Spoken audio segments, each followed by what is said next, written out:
And we're back. Are we really? Yes, we're back. Where are we back at? We're back to the Auto Authorities Podcast. Oh. My name is Jay Grossman. I'm the founder and CEO of AutoAgent.com, where the I stands for integrity. And this is Mr. David Marks with Quality Auto STL, home of trusted services with no surprises. All right, we got a good one for you today. If you're sitting on the sidelines, what I mean is not sure to buy a car, not sure to sell your car, not sure what to do. Are you just on pause right now? We're going to let you know today our prediction of when the chip shortage will end based on facts. So you ready to do this, Mr. David Marks? Absolutely. Let's do it. Have you ever felt like you were taken for a ride when buying, selling, or repairing your car? Well, not anymore. I'm Jay. And I'm Dave. And this is the podcast that tells you what to watch out for, whether you're buying, selling, or repairing your car. With 47 years of automotive experience, we are the Automotive Authorities. This podcast is sponsored by AutoAgent. We're real estate agents for cars. And Quality Auto STL, trusted services with no surprises. Ooh. Booyah! Oh, yeah, we are back. Welcome to the Auto Authorities Podcast. My name's Jay Grossman. I'm the founder and CEO of AutoAgent, and this is my co-host, David Marks, with Quality Auto STL, trusted services with no surprises. And we are going to be talking about the chip shortage. We're going to give you an update, and you're not going to like it. Oh, boy. And guess what? We are going to make a prediction at the end, and you have to wait till the end. But before we want it now, Jay. Damn it. I bet everybody wants to hear now. Should we just tell them right now? No. I take the fun out of it. No. Bobby, are you listening? All right. No, he doesn't listen. He should. We should send these directly to his inbox every week. You know what? Something tells me he is listening, but sometimes you can listen, but it's about execution, isn't it? Not everybody always executes what they really should do they? So before we get going, I'd like to thank our sponsors, Podcastify.me. What is Podcastify.me? I have no idea. They are the ones that make this such a beautiful, beautiful podcast, live coming to you on Tuesdays at 12 p.m. Central Time, and 19 other different channels such as iTunes and Amazon and Pandora, all of those. And they are the ones that make this beautiful thing happen. So let's give them a round of applause to Podcastify.me. And if you want a podcast just like this, contact them. I'm sure they'll be able to help you out. If they can help us, they can help anybody. Well, that is somewhat true. If he can put up with us, he can put up with anybody. Oh, yeah. And if you are just tuning in and you want to watch us on YouTube, you can click the subscribe button and be alerted for all of our podcasts. You can also click the notification button, and you can also leave comments. We want to hear what you have to think. Do you think what we're telling you is going to really happen? Or do you have another idea? We want to hear. If you have ideas for shows we want to hear, just go to our website, theautoauthorities.com. That's theautoauthorities.com. And where else am I forgetting? If you want to join our Facebook group, the Facebook group page is called The Auto Authorities Podcast. That is where we go live. And you ready to get into this? What are we doing? All right. So if you are sitting on the sidelines right now and you're not sure whether to buy a car, the chip shortage, all these different things, we're going to let you know. How did we get to this spot, Mr. David Marks? Well, it all goes back to March 2020 when COVID hit and everybody... I'm rewinding right now. Yeah. Rewind March, go back 2 years when COVID happened and everything got shut down, and it just been a ripple effect, and we've talked about ripple effects in a lot of our previous past episodes. How one thing happens that leads to this, that leads to this, that leads to this, that leads to this, and hence here we are 2 years and 3 months later. 26 months later. So I will say this. You are exactly right. It is the ripple effect. And what happened was in March of 2020, when they told people that they could not leave their house, the manufacturers shut down production. And what happened is the chip manufacturers who used to come to the car manufacturers and says, "Hey, we have these chips. Do you want them?" And the manufacturer says, "Nope, we don't need them. We're shut down." And everything became mobile. That you couldn't go to your office, so people were buying mobile devices such as laptops and smartphones and all those things. They use the semiconductor chips. And so what happened? The government said we could come back outside our houses again. And the manufacturer's like, "Oh my gosh, there's so many people that want to buy cars because they put all these incentives and these people are flooding to buy these cars." And they ran out of cars. One thing also needs to be mentioned too is for decades, specifically GM, Ford, and Chrysler, they worked off just-in-time manufacturing, and that came back to haunt them big time. Explain what that is. Okay, what just-in-time manufacturing means is we're just going to use the chips as an example. So General Motors or Ford or Chrysler would say, "Hey, we're gonna plan to manufacture X amount of vehicles. We're going to manufacture, let's say, 10,000 vehicles this month. We'll just use General Motors, right? Well, we only need 10,000 chips, not 10,500, 10,000. So that way, when that chip is manufactured, it gets delivered to General Motors just in time for them to put it on the vehicle on the assembly line. And they didn't have excess inventory of chips sitting around. Like the GM plant here in Wentzville, Missouri, and St. Louis, they make the Colorado Canyon and the GMC and the Canyon of Colorado. GM has their seat manufacturer out front. So General Motors calls a seat manufacturer. They make a seat that gets delivered right to the assembly line just in time to put it on that vehicle. They don't keep excess inventory. And it came back to haunt them. If they would have had excess inventory, that would have alleviated a lot of this shortage right there, but they didn't do that. So much for being proactive. I'll tell you that. That's not proactive. And, when you think about these semiconductor chips, it's not just cars, toothbrushes, power drills, TVs, My iPhone, phones, laptops, all of these things, they use the semiconductor chips. And here's the bottom line. These chips are not able to be produced very quickly either. No, wasn't there like a one in Texas that burnt down or something? One of them had like a fire during this time period, if I'm not mistaken. Was that Texas Instruments in Texas? It was in Texas. And it's interesting you say that, because one of the issues again that we have is there's not many of these chip manufacturers out there. And these are multi-billion-dollar like operations. The big one's in Taiwan, right? The big one's in Taiwan, correct? TMC, Taiwan, something. I forget the name of it, but it's in Taiwan, if I'm not mistaken. They're actually spread out throughout the country, and you've got about a 12 weeks at the least amount of time to produce one. And some of the more advanced chips are 20 weeks to produce one chip. So what does that tell you? So when you're thinking about cars, they need these chips to run. And here's also the reality, little golden nugget, and it's 300 chips on the average is what it takes for a car to be produced. Damn. 300. That's just average. So like my Cadillac XT4, that might have 500 because it's got a bunch of electronic bells and whistles. Well, guess how many chips are on EVs?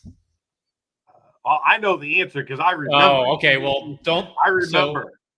Okay, well, I'll just give the answer then. Yeah. 3,000. That's crazy. 10 times the amount of chips are used for EVs. Holy cow. Wow. That's screwed up. What do you think of that? That's just, I mean, it doesn't surprise me, but yeah, it's good. That's why these guys are having a hard time.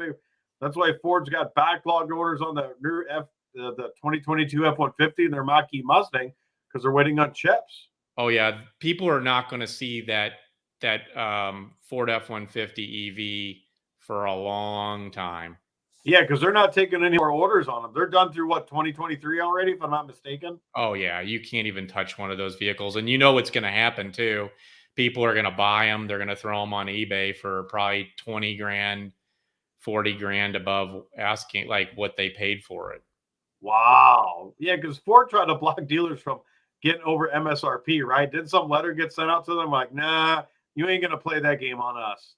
You know, I'm not sure actually, but it seems like, especially even with like Corvettes, and that's still going on right now, is they're still going for $20,000 above MSRP, and they're used, which is once they're used, it's a whole different animal. Used market and the new car market, it's like comparing the New York Stock Exchange to the NASDAQ. It's two different markets. Well, and when it comes to speaking of used cars, this is very interesting. You would think now that there would now be another shortage of used cars, but there's not. Why isn't there? Yeah, I don't know. I'll tell you. I'll tell you why. What? I'll tell you why there isn't. Because people are on pause right now when it comes to buying cars, period. Interest rates are going up. Gas is high. Russia and Ukraine, there's all kinds of precious metals that are even used to like create these vehicles. All this is screwed up. And people are like, you know what? I don't think I want to get into this market right now. I'm going to go to Quality Auto STL and have my vehicle fixed by Mr. David Marks, and let's see how long we can get it to go. Yeah. So really, right now, the used car market is dropping, and it will continue to drop because there's not as much as the demand. And it's really interesting too. And I keep bringing up Carvana in these episodes, but they are hurting tremendously. And now guess what they're doing? They're lowballing people on the values of their cars. So they are trying to make up for it. But I mean, I talked with somebody, this is a true story. They lowballed them $8,000 less than what their car was worth. They offered 22. We offered them 30. We were $8,000 above what Carvana offered them. Wow. They're going out of business, buddy. And that's just my opinion based on facts. Just little asterisks there. And I think we don't need to go down. We already went down the Carvana. Oh yeah. I can't stop talking about them though, because companies that don't have integrity should go bye-bye. But let's talk about the manufacturers. Which ones are the hardest hit? What do you think? I know. Well, I mean, I guess if you still want to, I'm going to call it the big two. It's not the big three anymore, but the big two here for the U.S. market would be GM and Ford, because Chrysler's, well, that's a whole different story on what they are now. Here's an interesting fact. Toyota's right up there now with them. I kind of find that hard. That's surprisingly, because their manufacturing process, like they studied automotive domestic GM, Ford, and Chrysler in the 50s when Toyota got started after World War II, and saw how they were doing things. And they set up their factories that way they could run anything they want to be a lot more nimble and could pivot easily, because they saw that GM, Ford, and Chrysler, if GM wants to retool a plant, they got to shut it down and reinvent the wheel. Toyota didn't want to do that. So it's surprising that they're on this list. I'm shocked about that. I would think they would be the one that would be able to pivot the best out of the legacy guys, not Tesla, but the legacy manufacturers. They would be able to pivot the best because they're king worldwide. Yes. And what's crazy is, and I know you know this, but we have a buyer's agent program at iAutoAgent.com where we help people buy vehicles nationwide. People hire us. And we have some great Toyota dealers that we work with locally here in St. Louis. Guess how long it is to get a simple Toyota Camry? 6 months. 4 to 7 months. That's insane. just to get well, one. What's interesting, Jay, is about Toyota was king in the U.S. market last year, and they were number one in the U.S. market first quarter 2022, which General Motors has been king since 1937, since post-depression era. And that's a statistic that shocks me, that they're having as much trouble and they're number one worldwide. So that means Volkswagen Auto Group is number two. They got to be right behind them with this. Honda's also having problems too. Like, I'm surprised about Honda. Doesn't surprise me, but Toyota does. Here's the other thing too, is that my mother-in-law, out of all people, wanted a Honda Accord, a simple EXL. She can't even get a 2022 anymore. I mean, we're only in May of 2022. That's nuts. She has to get a 2023, and she's not going to see that thing for probably 6 months, 7 months, 8 months, just to get a simple Honda Accord. It's crazy stuff. Like, this is stuff that we've never seen before. Like, I'm gonna say this. Like, if you're looking for a car and you're not ready to buy one, fast forward right now. When you get your next car, do you think prices are going to be lower for new cars? Are they going to be much greater? Yep. Yes, they're going to be greater. So, like, there's a lot of people sitting on the side like, oh, I'm going to wait. Well, guess what? If you wait, I'm telling you right now, everything is going through the roof. If you haven't, unless you've been living under a rock.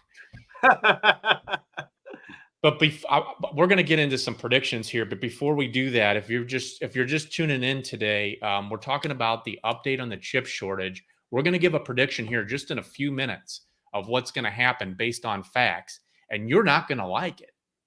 And if you are just, what did you say? I said, damn it. When he said we're not going to like it, oh no, pound my fist. I'm going to kick dirt and pound my fist. Yeah. So, if you're just tuning in though, you can watch us live on Facebook, and it's a Facebook group page. It's called the Auto Authorities Podcast. You can watch us live at 12 p.m. Central Time. And you can also watch us on YouTube. Hit the subscribe button to be alerted for all the episodes, notification button, all those things, because you can watch us, or you can just listen to us on iTunes. Leave us some comments. Leave us a review. Let us know what you think. And one more time, I wanted to thank our Podcastify.me sponsor, who makes this beautiful, beautiful production. Every week, we've been coming to you for well over a year now, and hopefully you like it and you are finding value. But we're going to get right into some of the things that they're doing. Did you know that they're hacking the system, Dave? They're hacking the system. You know what that means? What do you mean hacking cars? Because that's already been done. No. What the manufacturers are doing is they're figuring out workarounds around these chips. And okay, yeah. So there's some chips out there that you cannot use anything different, but there are some that can be replaced by these 10-year-old chips, these semiconductor chips. So couple things that the manufacturers are doing. Number one, they're removing options. So what these chips are used for are like a lot of safety features, like your blind spot monitor, navigation, backup camera. Yeah, all those different things. That's what people want. Lane departure. I mean, they don't care if the engine works. Does it got lane departure warning and a backup camera? Yes. So, I've had people come over here like, this doesn't have a backup camera. What's more important, a backup camera or the engine? Right. But yeah, I'm serious. And I know, like, for a fact, like, we were working with a couple of our clients that were wanting General Motors cars, and they're like, yeah, this one's not going to have heated seats, and like, they're taking some luxuries out. And if you're paying that money and you don't get heated seats, people may not be so happy about that. Or they find out after they bought it, how come this thing doesn't have this? Well, they don't tell you that. They're figuring out workarounds. And here's a prediction that the CEO of Intel actually predicted. This is their first prediction, that it would be through 2023. Or I'm sorry, that it would last into 2023. I don't even want to tell you what the next prediction is, But let's talk about what GM's prediction was. They said that it would last into 2023, which means the world might have to struggle with the huge wait times and high prices for approximately one more year. Wow. Yeah. I mean, they're the fourth largest manufacturer worldwide, if I'm not mistaken. No, they're three. They're number 3 behind Volkswagen and Toyota. Yeah. And like literally it's insane. And here, I'll tell you one of the things that I'm sharing with our clients. So I've talked about warranties in the past and whatnot, and they're like, well, isn't my car under warranty for whatever 3 year 36,000 miles? I'm like, absolutely, you don't have to purchase the warranty now. But let me tell you what happens if you don't. You don't lock into a much lower rate, because I'm telling you right now, the more that these prices go up, the warranty companies, which are backed by insurance companies, and insurance companies we all know are raising their prices, those prices are going to start raising. So when we provide warranties, because when people come to us, we have the ability to provide warranties like on vehicles, which I totally believe in them.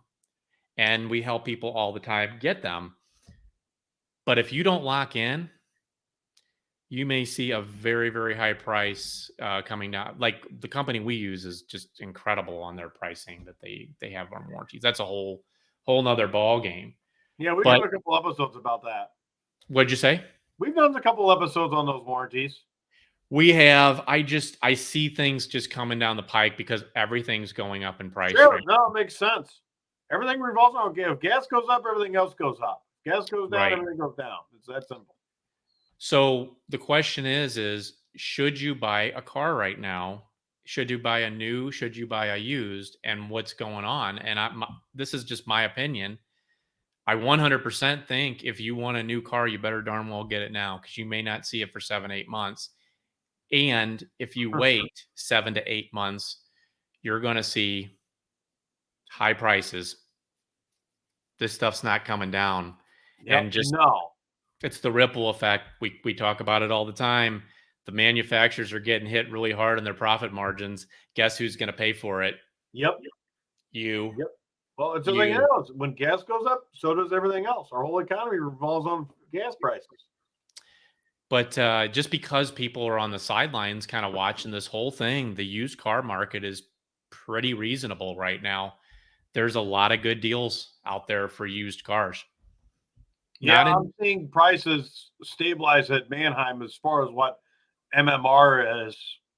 I'm seeing it. I watch it I watch it just to kind of gauge a little bit, just to see what's going on. Hey, is stuff going over MMR? Just look at the condition report. Is it a ride and drive? Okay, what's MMR? Okay, yep. Things are starting. The days of getting 2,000 over MMR down there are gone. Well, you got to explain what MMR means to that's Manheim's marketing report, and that's their national average based on, the condition report, which is a cosmetic condition report, and is it a ride and drive, as is what stuff sells for. It's a good way to gauge the industry. It's the most up to date that's out there. I agree 100%, and that's how dealers do gauge where the market is going, and it's all based on supply and demand. And right now, the supply is just doing just fine for used cars. There's not a shortage of supply. So if you are looking for a used car, you can go and get a used car now pretty reasonable. If you're looking for a new car, again, we talked about that. And now I'm going to give you my prediction, and it's based on facts. And this is what the CEO says of Intel, and I'm going to go with that because they're the ones that are producing these chips. This is going to last into 2024, folks. That's crazy. This is the prediction right now, and this isn't going away. And you're going to see things very much changing. If you aren't watching already, dealerships are going to be going away the way we know them. We talked about it in a couple episodes ago. You're not going to see hundreds and hundreds of cars on the lot anymore. You're gonna have kiosks, these small, nice little buildings that you can go order your cars. And they'll have a few cars on hand. And that's it. Just for test drive purposes and so people can touch and feel them. And then they're just going to take orders. Yes. Yeah. It's going to be. You don't think they'll have any inventory at all or just a few just for kicks? So the best way to put it, Dave, is if you look at what Tesla's doing right now. I have no idea. Okay. So basically, like here in St. Louis, you have like a little service station, but you just have a little building where you go in and you can order cars. They do have a few cars out there, and I don't think here in Missouri he can legally sell because I don't think he's got a dealer's license. So that's violating. Oh yeah. I mean, this is all they're doing this now. Like they've been doing this for years with Tesla. And I predicted that. Like Tesla's the pioneer on this.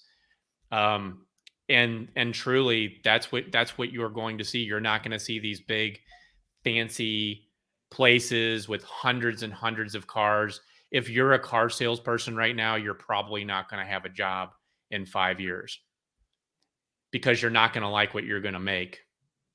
Some of these car salespeople are making lots and lots of money. I mean, piles of money. And the people that are going to be working at these kiosks are going to be making $10 to $15 an hour tops. And they're going to be order takers, and that's it. They're going to be product knowledge. That's it. It's going to be pretty plain cut and dry. Wow. Yeah, because Mercedes-Benz, did you hear this in Europe? They're eliminating all their dealers in Europe. They're direct sales in Europe. But that's what Mercedes-Benz is doing. I saw that on LinkedIn. And they haven't said anything about the U.S., but that violates all their franchise laws. So how do they get around that? Well, they will. They will. I'm telling you right now. You think Ford, GM are going to lobby so they can do direct sales? Oh no, they want to do direct sales. I mean, they 100% do. It's the only problem with direct sales is the franchise system, Jay. It protects the consumer. I mean, if I use Ford as an example. It makes Ford dealers compete for Ford customers because if you had a bad experience at X Ford dealer, that's not Ford, that's that dealer. You're going to go to another one. Well, you're going to see I think that this is so complicated. This is a whole nother. I mean, it is. It's kind of. I got a whole other end. I almost want to take this to another episode because. Well, I mean, so I buy parts from the dealers. I get different prices. I buy from Ford dealers in St. Louis. I get different prices from all four of them. So if they're all direct, that means they're all the same inventory, the same prices. I think that they're going to be fixed prices, Dave. I think they're going to be fixed prices on the cars. I think they're going to be fixed prices on the parts. I think that it's because I deal with them a completely different way than you do. Yeah, and I have a whole different relationship with them. Right. But just to wrap things up, this is definitely going to be lasting a lot longer than what we expected. And, definitely if you're looking for a new car, go out there and get it. Call us, call iautoagent.com. We'll help you, and we'll help you with the used cars because it's a crazy world, but it's better to just get it now so you don't have to pay more later. And I think that's the moral of the story. Yes, sir. All right, Mr. David Marks. Well, everybody, thank you so much. Please comment, leave us a review on Apple iTunes. Let us know what you think. We want to hear some ideas for the episodes you want to hear. And we will see you next week. Have a good one, everybody. Alrighty. Adios. Peace.